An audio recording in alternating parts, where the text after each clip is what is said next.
Hey, it's Anthony with Function First and the Pain Free Movement Specialist. And one of the things that we've gotten most frequently asked about for years has been the programming side of things. And what we've always recognized is that this isn't all about just the linear progression that is often used, not just in corrective exercise, but in a lot of traditional exercise programming. And the unique aspects of the client in pain add a whole nother element to how we have to come to our decision making. So the challenging part has always been for the individuals that have been going through our courses and trying to work with people in pain is simply thinking in that biomechanical aspect. And if you've seen any of my presentations, and you've probably seen some of the stuff, at least through our newsletters, is the movement triad that I built many years ago that looked at the biomechanical, neurological, physiological aspects of movement. And we have to include all those every time we think about it. But the other aspect of it, it all now sits on a psychological platform, meaning that the readiness, the expectations, all those things about the client are critical. And that's what drove us to create this new site. And so I'm just going to go through it really quick to let you know that this as a resource completely is in alignment with the way that we at Function First design exercises and why we have been successful with the types of exercises programming that we do for so long. And to be able to put it together in this format for you could be a great resource if you're looking to do something that in that respect. So here we are at the homepage, the Biopsychosocial Video Exercise Library. Now we got tons of content on here, but this is really the unique identifier of why our programming is different. And it's because we use that biopsychosocial side in combination with the ability for us to use the knowledge that we have about biomechanics, the neurological aspect of things, as well as exercise and movement physiology. So when you get back into this aspect of it, you get to see the exercise library. And what we do is we're going to build it out even more, but currently we've got some of these major 20 that would give us our 80-20 in terms of how we do program design.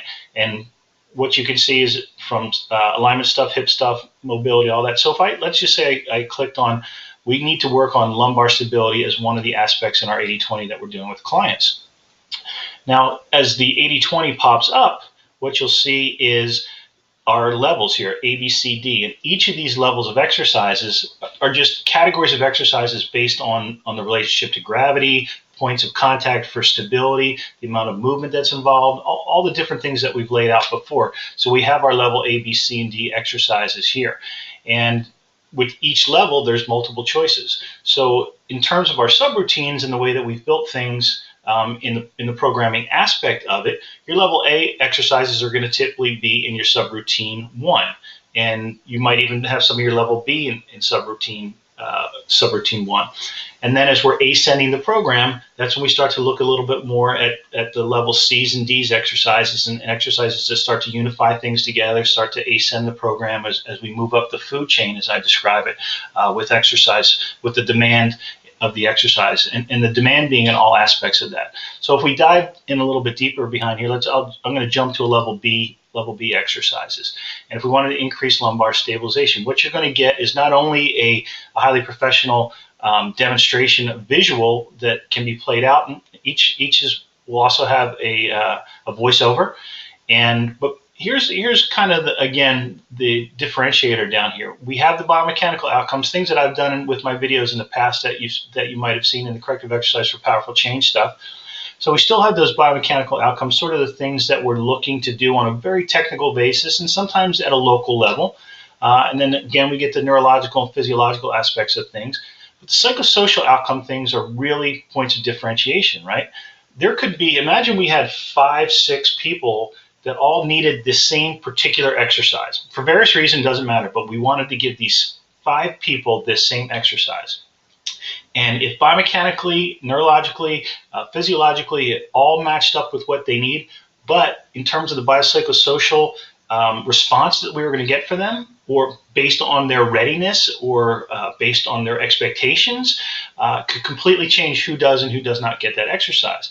So if we can preempt that, if we have a knowledge of the response, generally that this response is going to be a little bit more confidence building, restorative, or one that's going to challenge them and meet their needs those ways, whatever it is, if we can consider that as part of our decision-making process as we put together the exercise programming, we're going to be that much more successful. So we also, of course, are going to have the contraindications, and sometimes there's more. That's going to be based on the unique individuality of the health history and your assessments that you've done. But another type of level B exercises as we scroll down.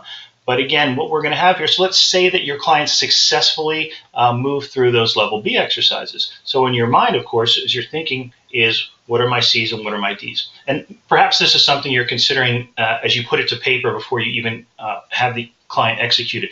You still want to think in terms of this ascending process that we use as part of moving them through the ability to create that movement confidence, to get that reduction in guarding and apprehension, and then to move them into that more integrated space and place where they have less symptoms and we're actually creating that positive cascade in the outcomes of the exercise program. So if I know that, okay, here's my 80-20 and here's my A, B, C, and D type exercises that I can choose from that at least fit into that range or that descriptor that's appropriate for that client at that time within the sequence, that gives me a lot of ammunition and a lot of confidence in myself in how I'm going to put together that program. At the end of the day, it's going to be based on how that individual responds. But if we provide you with some guardrails, right? One of the beautiful things about the pain-free movement specialist is it's not a linear if that then this system.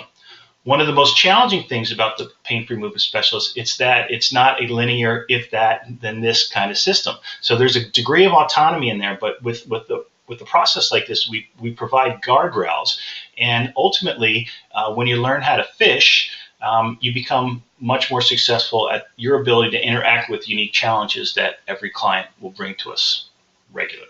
Right?